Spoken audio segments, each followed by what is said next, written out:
and Amphibian Day. My name is Nancy Locapsalis, and I am one of the lab coordinators in the museum. And I'm very excited to host this lunchtime program called Live Feeding. This will be a very special program that will give you a glimpse of what's going on behind the scenes in the living collection, or the living collection in the third floor at the Nature Exploration Center.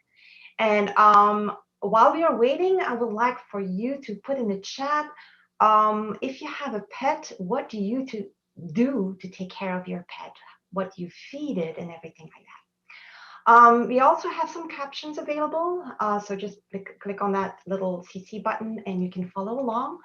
And with that, I'm very excited to introduce to you our curator and assistant curator of reptiles, amphibians, and animal ambassador animals, Alex Rena. Thank you so much for joining us. Hi, my name is Alex Hayes. I'm the curator of reptiles, amphibians, and ambassador animals.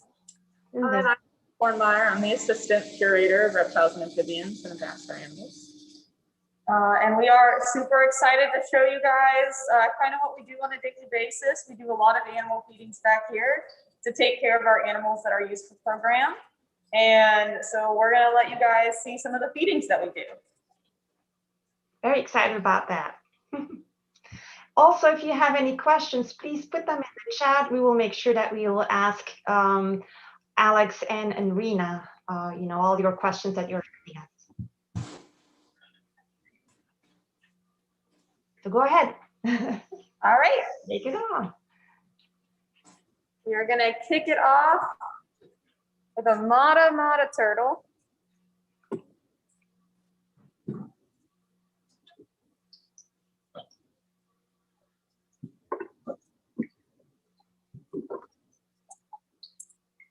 Oh, there he is. Yep, and you can see his triangular shaped head.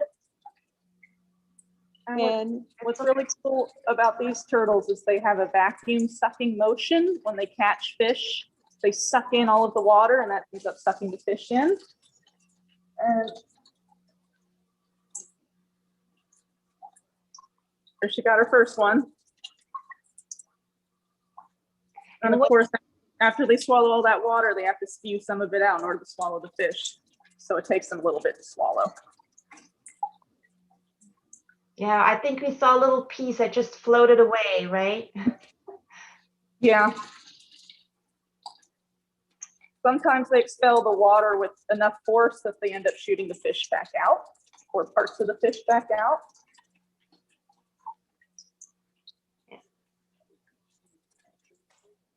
You missed it, buddy. It's pretty fast, I have to say.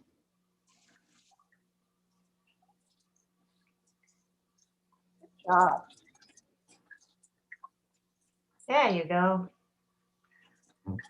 So how many fish does he get usually per feeding? Usually 5 to 6 per feeding. And those feedings usually happen about 3 times a week. So these guys get fed a lot less often than mammals do. I was just gonna ask that question, yeah. So do they only eat fish, or do they also get like vegetables or any plant material? These guys are exclusive carnivores. Okay. So they might sometimes get some other meat items, but here we feed exclusively fish. So, and can I ask what happens to all the bits and pieces that don't get eaten up? Or is that going to be filtered out, or? Yep. So we have a filter system on this tank.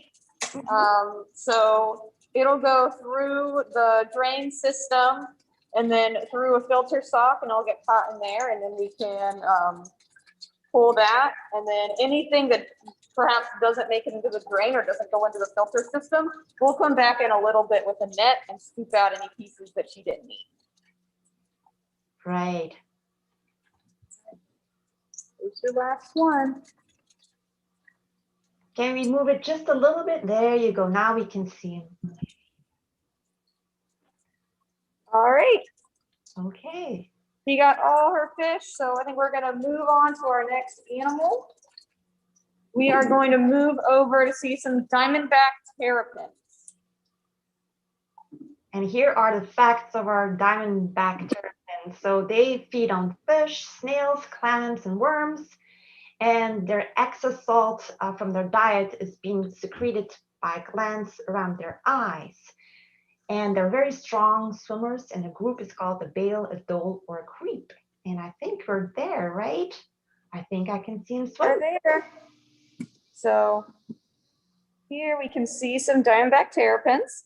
They get very excited about mealtime. And today they're going to be eating some live food, some live marmot crabs, like a crayfish.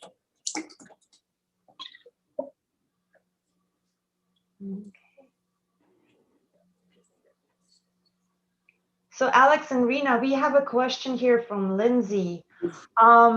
Are these animals being rehabilitated, or is that why you have them?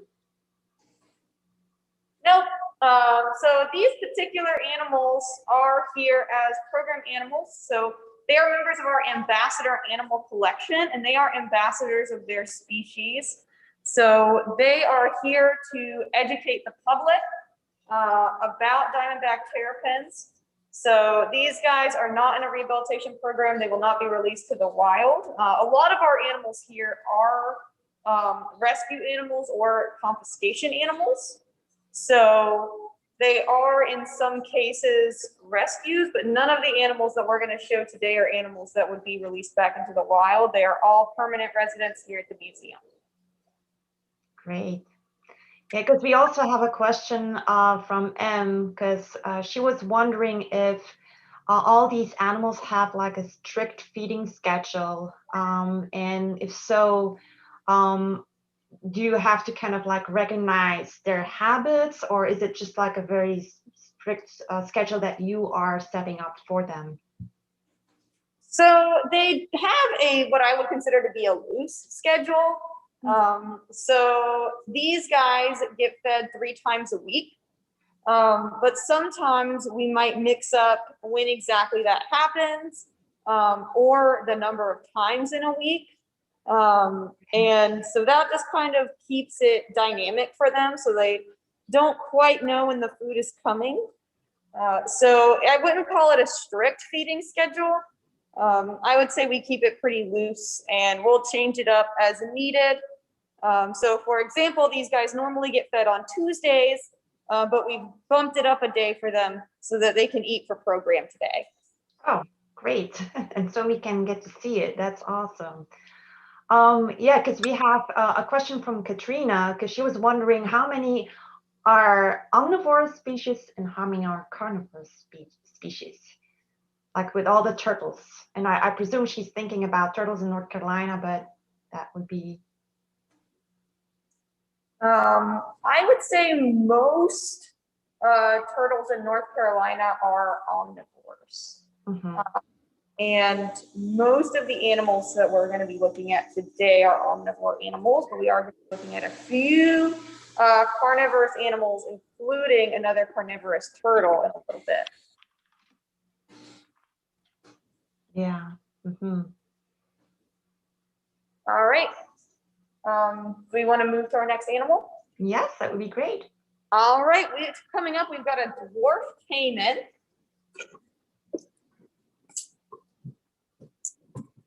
And while she's walking around, the fun facts are it's an apex predator, it eats fish, reptiles, amphibians, birds, and mammals. I wonder what we're going to feed them today here. And they swallow their prey whole. That's something that we probably will see. They want to teeth out and it gets replaced. They have about 3,000 teeth in their lifetime. And the females are great mothers. And the group is called congregation. And I think it's ready to get its meal. I can see it.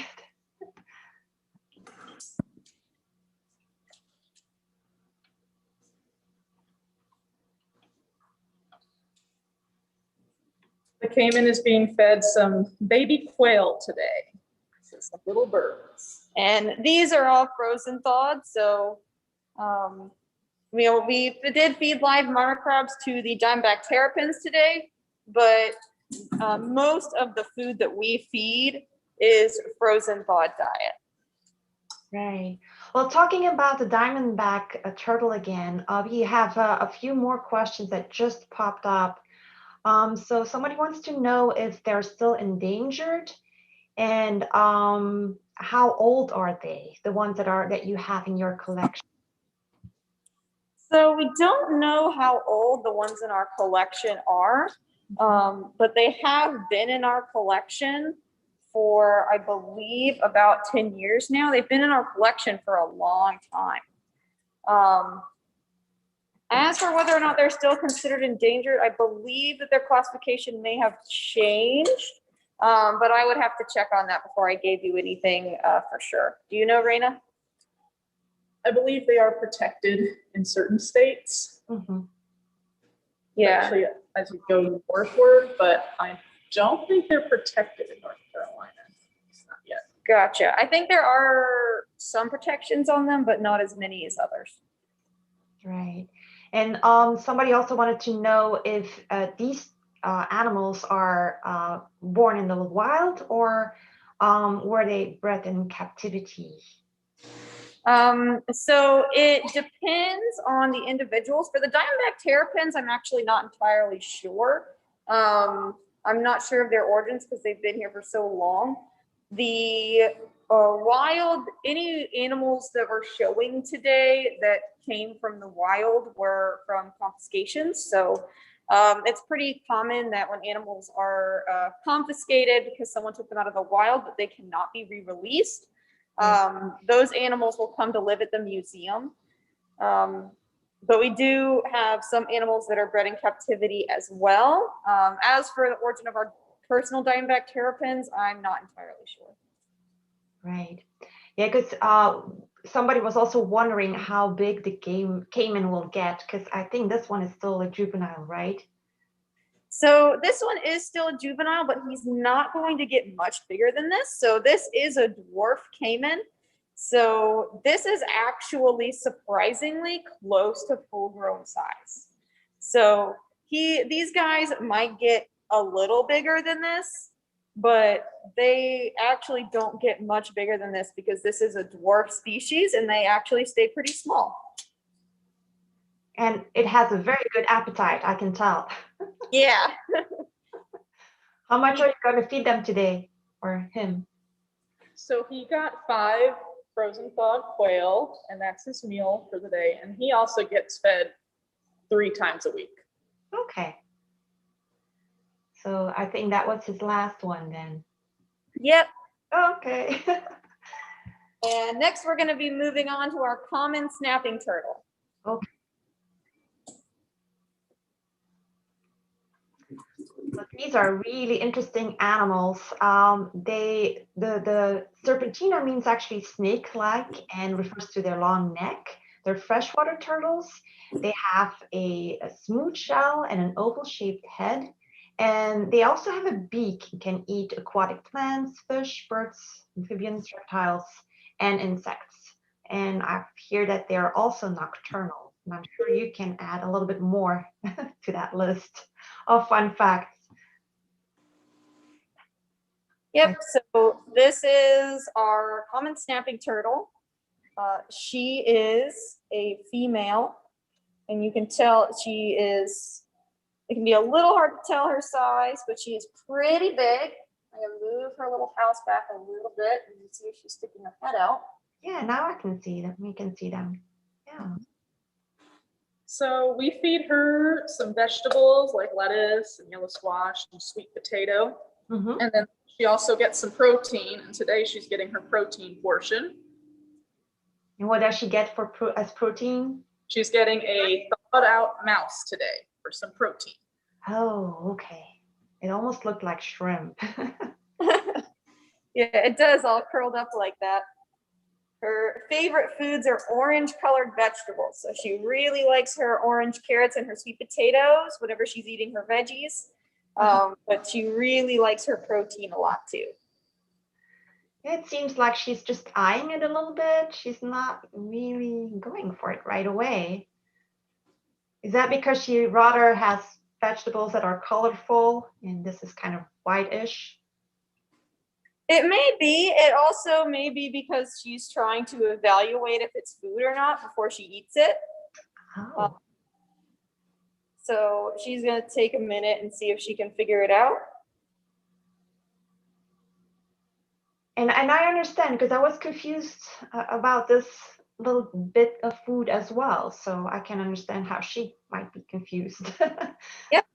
And in the wild, a lot of times with the way these guys eat is they will sit very, very still at the bottom until the food gets just close enough that they can snap at it really quick, which is where they get their name of snapping turtles.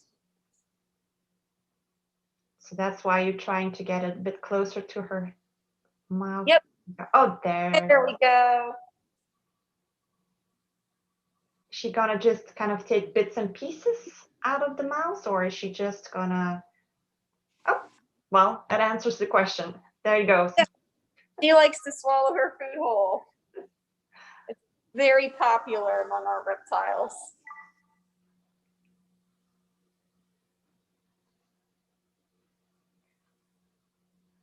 All right. Okay, yes. And now, No questions.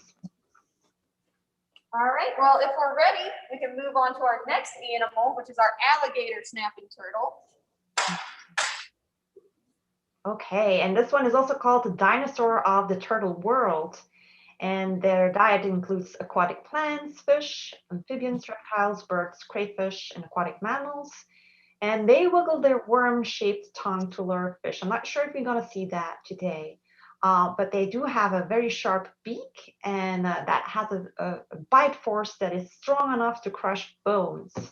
And they can keep their breath up to 50 minutes underwater. So that's what I have as facts, fun facts. And it's also not moving a lot.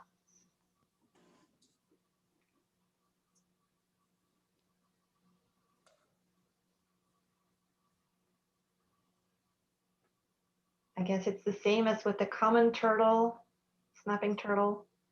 Yep. And also just gave her a second one. We think they may just be a little bit camera shy. Oh, yeah, that might be too. So what are one of the differences between the alligator snapper and the common snapper? The alligator snapper grows a lot larger Mm-hmm. than the common snapping turtle, and the alligator snapping turtles actually are not native to North Carolina. You have to go further south into Georgia and Florida to find the alligator snapping turtles.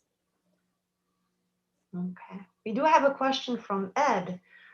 He wanted to know, do you switch between live and frozen food for those carnivores and omnivores?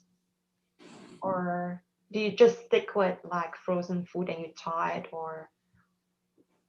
So we feed frozen food, frozen thawed food most of the time, especially if we're feeding out something like mice, like we're doing right now, or chicks, like we were doing for the caiman.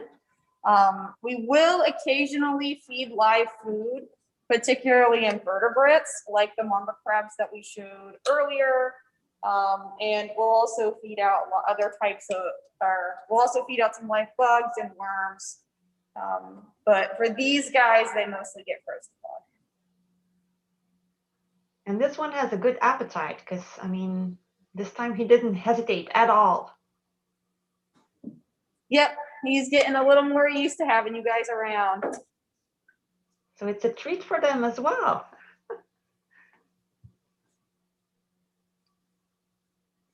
And this is a special treat for all of us, because none of the visitors are able to go into the space that you guys are right now, right?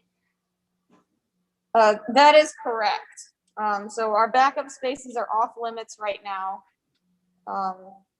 which they usually are off limits anyway, but we're just being extra strict right now to keep everyone safe. Right. All right. We're going to be moving on to our next animal, We're gonna move on to a Sudan plated lizard. Okay. And I just got a little comment from Hugo. Apparently the image is a little bit blurry. I just wanted to let, oh, and you guys. Yep, we are having a bit of a focusing issue, but I think we figured it out. Figured it out. And right now I think I see Hugo's huge screen. I'm sorry, with lots of. There you go. All right. So we've got the plated lizard now. There you go. So they're omnivores, eat fruit and insects. They often share an underground tunnel with snakes. And to escape predators, they run for cover and wedge themselves in crevices. And the tail is often twice as long as its body. And there he is.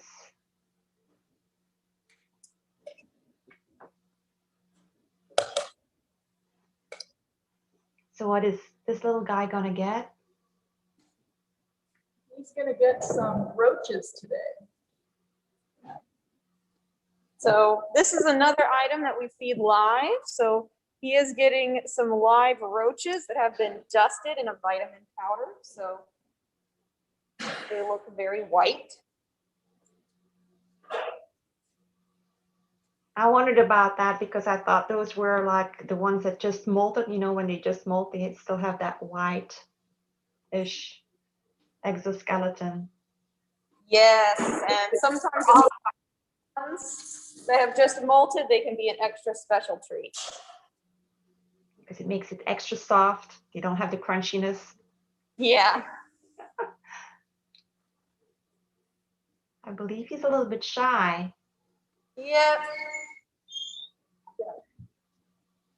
He is a little shy, so he decided he wanted to eat from his log. So we might not be able to see him anymore, but we got to see him very briefly. And I think we're going to move to another one of our lizards. It's a little more confident. We're going to go see our friend, the blue-tongued skink. Okay. So this is a picture of our blue-tongued skink. And the fun facts that we have for this animal is that it's the largest member of the skink family. It's a ground-foraging omnivore. It feeds on insects, snails, flowers, fruits, and berries. And when threatened, they puff up their heads, stick out their blue tongue, and hiss. And they can regrow their tail. And meanwhile, I think we are at its enclosure. Yep, so you can just barely see his little head there. And Covered up, that's for sure. yep, so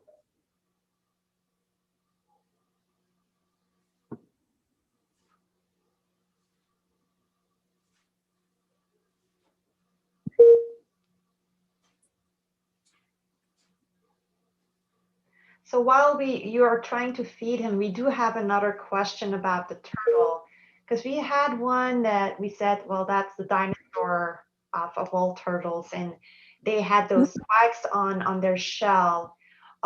Is that why they got the name, because of the spikes on their shell, or is it just because they're kind of like dinosaur-ish looking? that's a great question. I'm honestly not sure where the name came from. I do think that it's pretty fitting because they are both very large and they have a very both alligator and dinosaur looking appearance. Mm-hmm. So our little guy says that he doesn't want to eat on program, so we're going to move over. We actually have two blue-tongued skinks, so we're going to see if our bigger one is more interested in eating for us. And here he is, and he's about twice the size of the little one. So our little guy is only a pound. This guy is about 2 pounds, and he's quite a bit bigger. And he has a much stronger appetite. He's got to eat lots of food to keep up with that big size.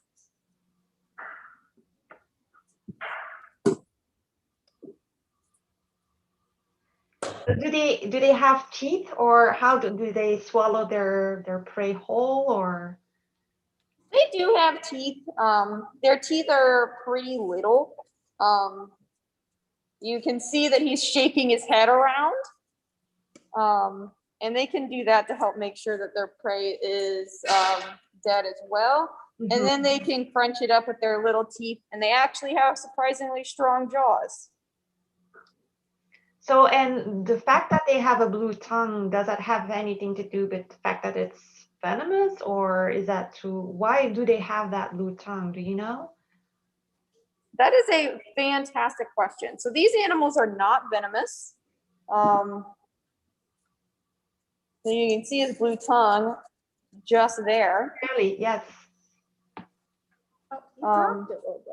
So the blue tongue is not for that, although I don't know off the top of my head what all they use it for. And I have a question. Oh, sorry. Go ahead. No, you go ahead. Yeah, Apollo the snake, that's the name of the person, wanted to know how long they live. That is a great question. So these guys live for a while. They can actually live up to 20 years. And our guys are actually senior blue-tongued skinks. This guy has been at the museum for over 20 years. This guy first came to the museum in 1999. And so this guy is a senior blue-tongued skink, which may be part of the reason why he is so big. So that's how large they get, because we did have a question about like how big do they get normally, but that's the size. This is a full-grown adult. So Right. and these guys grow throughout their lives. So our other guy that's a lot smaller has actually also been at the museum for quite a long time. Our smaller one that we showed earlier has been at the museum for 18 years, but is only half the size. So these guys can vary pretty widely in size. And this guy is a pretty big example of a blue-tongued skink. Yeah, and there's probably a reason why you don't put them together in one enclosure, right? Yeah, they might fight, so we keep them separated so that they can have a nice calming environment to live in. Our fear would be that the big one might bully the little one. Yeah, and then they have to compete for food for that nice tasting snack that you just gave them. Right. So Does he actually use his tongue to sense his environment as well? Do you know? yeah, a lot of them do use their tongues to interact with their environment, and it's very cool to watch. Cool. So All those right. are two blue-tongued skinks. What was that? So those were the two blue-tongued skinks that you guys were gonna feed today, right? Yep. And if we are done with questions on blue-tongued skinks, we can move on to our next animal, which is the gopher tortoise. Okay, yes, we are. So we're definitely eager to see that one. All right. So for the gopher tortoise, we've got that they dig deep, large burrows with their shovel-like front feet. So I hope we're gonna be able to see their front feet. And they are a keystone species and share the burrows with more than 350 other types of wildlife. They munch on plants, insects, and carrion, and they can live between 40 and 80 years. And with that, I think we are at the enclosure, right?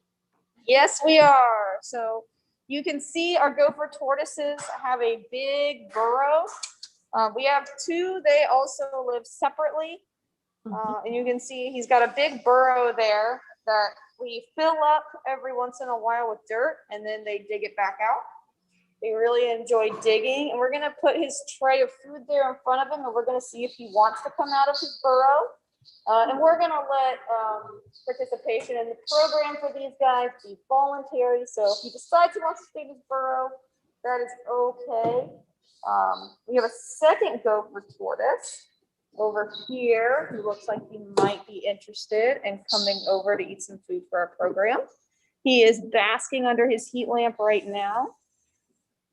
And they are getting a mixed diet. So these guys are getting a salad. They've got some tortoise pellets with a vitamin topped on top, as well as some lettuce, romaine lettuce, and squash.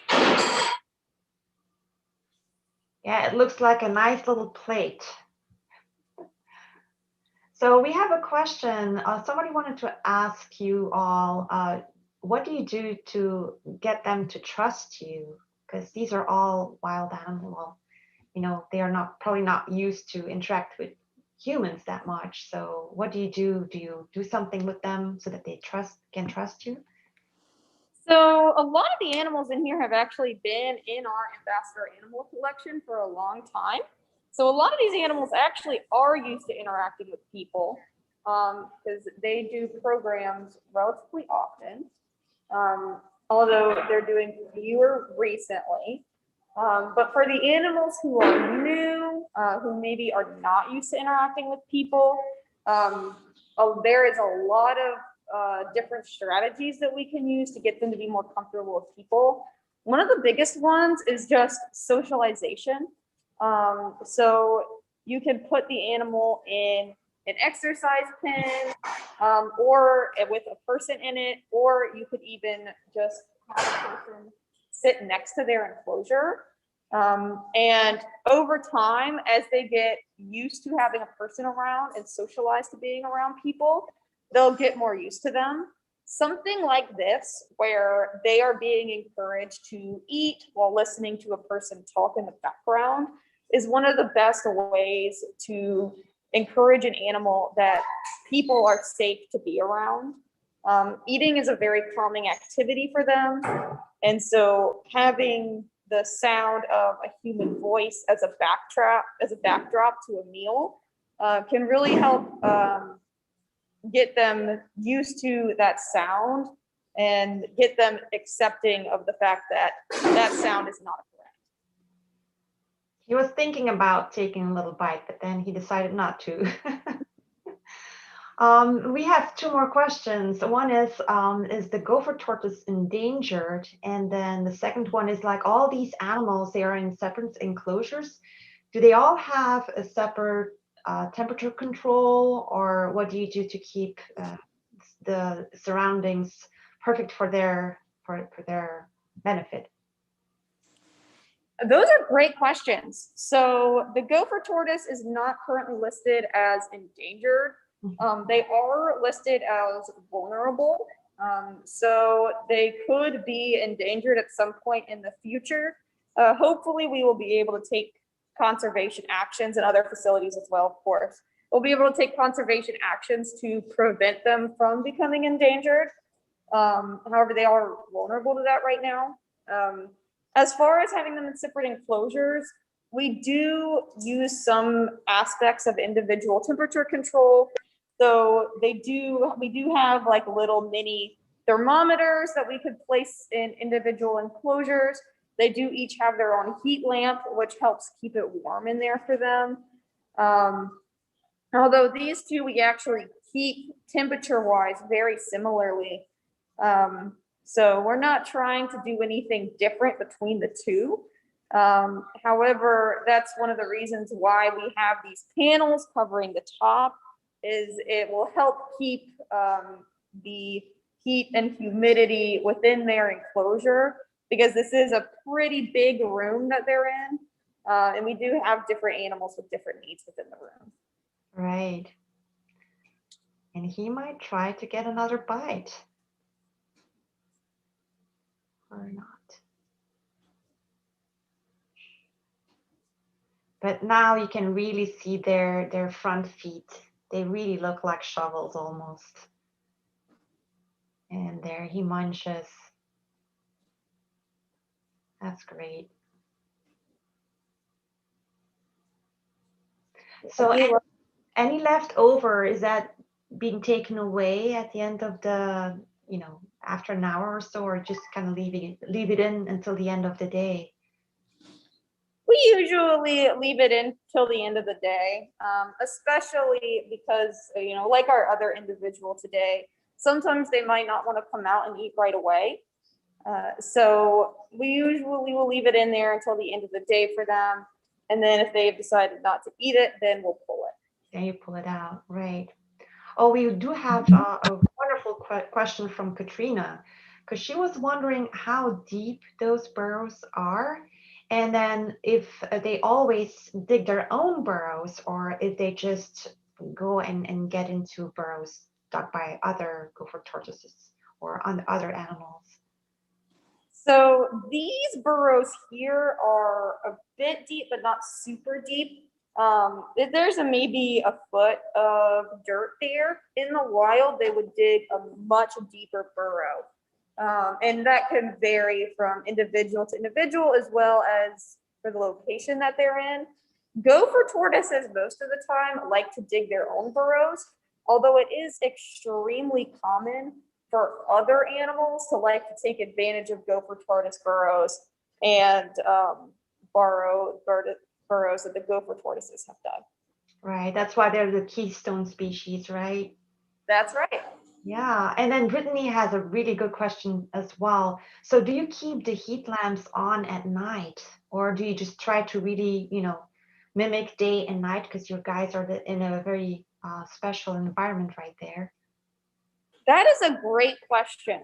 Mm. So we do turn the heat lamps off at night, and that will mimic a day and night cycle, with both the light turning off at nighttime as well as the temperature going a little bit cooler. And then they will maintain their own temperature by burrowing underneath the dirt in their little burrow.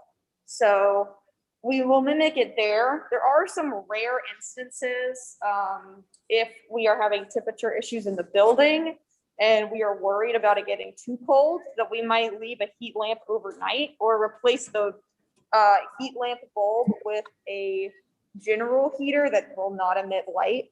But most of the time under normal circumstances, that heat lamp will go off at night to mimic a normal day-night cycle. Yeah, makes sense. Well, thank you. I think he's done. Yep. I think he decided he wanted to go back under his heat lamp. He's shy, doesn't want to eat in front of the public. All right, I think we're gonna move on to our next animal. I believe that we're gonna move on to our ornate horned frog. Okay. We do have some fun facts for that one, but we're gonna have to wait just a little bit. We have some technical difficulties. So here you get a glimpse of their where they work. So the horned frog is really special because they are also commonly called Pac-Man frog, and the tadpoles can make a distress call.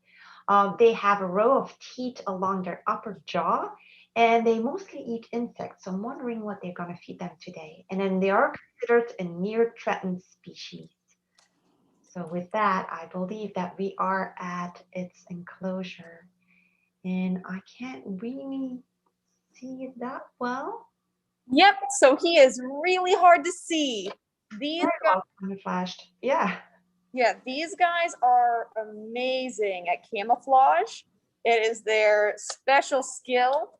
So if you look very closely, just behind the water bowl, you can see two tiny eyes peeking out, and he is actually fully exposed, surprisingly enough. His whole back is exposed. There's a cricket crawling on his face right now. And you just can't see him because he's covered in dirt. So they cover themselves in dirt and burrow, and then they can be very, very difficult for predators to see and also very difficult for us to see. We've offered him some live crickets today, and he may decide he doesn't want to eat on program. That's okay. They'll be in there for him to eat later if he doesn't want to eat them. But if you look really closely, hopefully you can see him over there. We're going to try and get up close. And there he is. You can see him. He looks very round. His eyes are open. I can see. And there were some crickets that were kind of crawling over him, but it didn't really bother him. Nope. These guys are masters of sitting still, just like most animals who use camouflage as their primary defense. Yeah, so We do have lots of questions from the Gopher tortoise. Katrina was asking, I'm noticing that North Carolina isn't part of the Gopher tortoise range. From what states are the ones at the museum? Georgia or South Carolina? Oh, like where are ours from? Mm-hmm. Yes. Oh, I'm actually not sure. Do you know, Brandon? I think they might have been a confiscation or somebody had those pets. Gotcha. So Hard to we do not know what state they originated from. So we can't answer that question for them specifically, unfortunately. Those may have been confiscation animals, and so their origin of state, the museum itself may not actually know. Mhm. Yeah, it seems like the frog is not very hungry right now. No, that's okay. He doesn't have to eat on camera if he doesn't want to. Exactly. All right. In that case, I think we're gonna move on. Who do we have next, Raina? We can give it a try. So next, we're gonna take a look at our boa constrictor, and he may not want to eat for us either. So this is one of our older animals in the collection. This animal has lived at the museum for over 20 years. And sometimes he doesn't feel like eating. So we actually feed him pretty often, just so that if he ever does feel like eating, he gets the opportunity. So while normal boa constrictors, you might want to feed them more like once a month. We actually offer food to ours every week just because he is pretty old.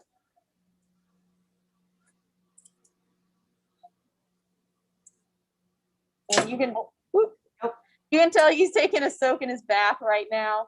So he probably is not looking to eat. A lot of times, whenever he is interested in eating, we can tell pretty easily because he will actually come up to the front of the glass and kind of put his nose against it.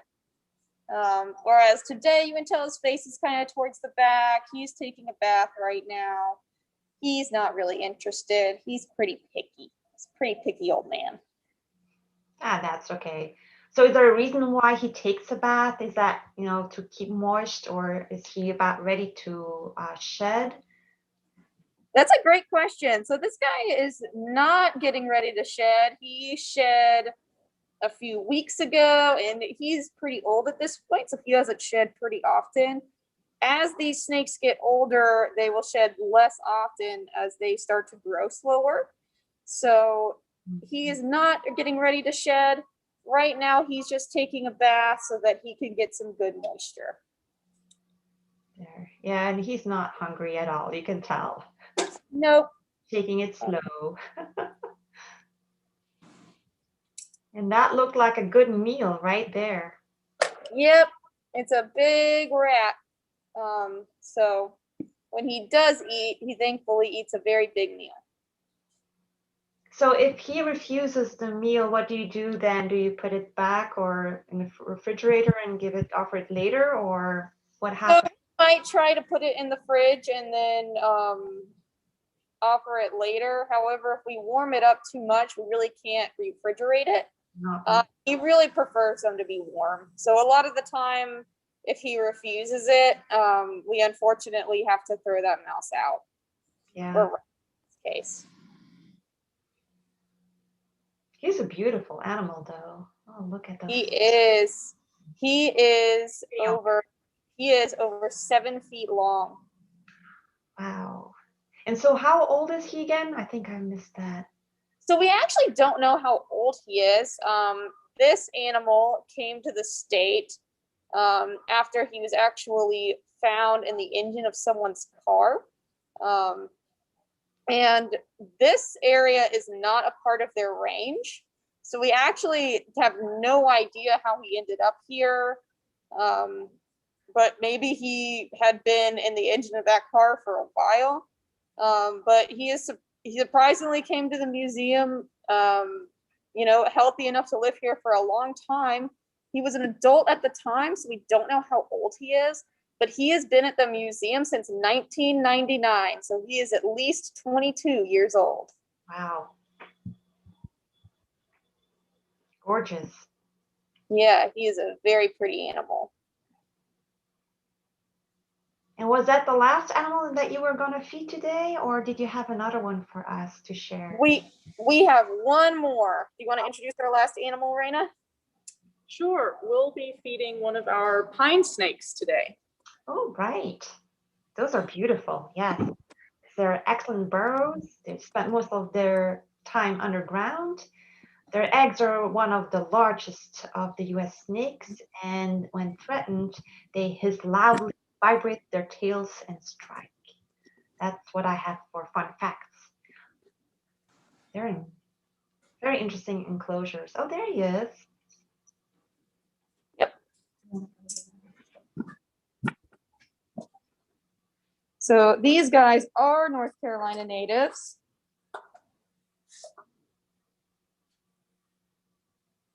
Seems like he might be hungry. Oh, there he goes. He didn't hesitate at all. He was very excited. So these animals were bred here at the museum, so they are a lot more comfortable around people, and as you can tell, more comfortable eating in front of people. So you can tell that this animal is pretty excited.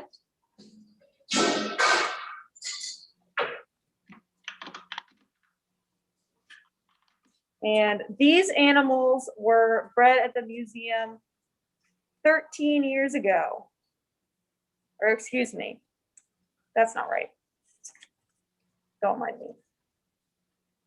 Because it was only 9, I believe. That is correct. These animals were bred at the museum 9 years ago, excuse me. And their lifespan is 20 years. So thankfully, these animals will have a long time left to hang out with us here at the museum. So is that one of our ambassador animals? That is correct. So this one might be used during programs if we're open to the public, I guess, right? Yep. And these animals are also being used for virtual programs now. Oh, wonderful. So we get to see them. And Yes. now we get to see how it eats as well. We have Katrina asking, do they smell with their tongue? Yes, they do. So they actually have a little organ in the top of their mouth called the Jacobson's organ, and they stick their tongue out and it catches the little scent particles, and then they'll pop it into the top of their mouth and the roof of their mouth, where the Jacobson's organ is, so they can figure out what things smell like. It's hard to believe that it can eat that big of a rat, right? I mean, if you look at its head, it's not as big. Yes. So snakes have a very flexible mouth, and they can actually eat something up to the size of the biggest part of their body, which is a lot of times bigger than the size of their head. So is it gonna kind of like move its body around as it and kind of like walks its prey? It seems like it's kind of like gnawing a little bit on the mouse. Yeah, so snake jaws can dislocate from the rest of the skull, and so that's how they grab the food with both sides of the jaw, and they walk the mouse down their esophagus and into their stomach. Yeah, it's going in slowly, that's for sure. Somebody was wondering if this one was a boy or a girl, because I apologize, I said him, and I didn't even know if he was a boy or a girl. This one, I believe, is a female. It's a female. So my excuse is spine snake. Yes.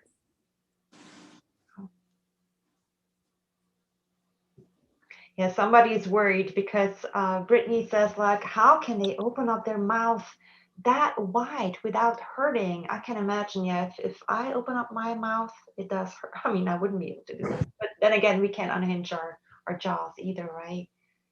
But it does. Right. So they have a very unique way of eating. They do. So how long do you think it would take before the whole entire mouse is swallowed?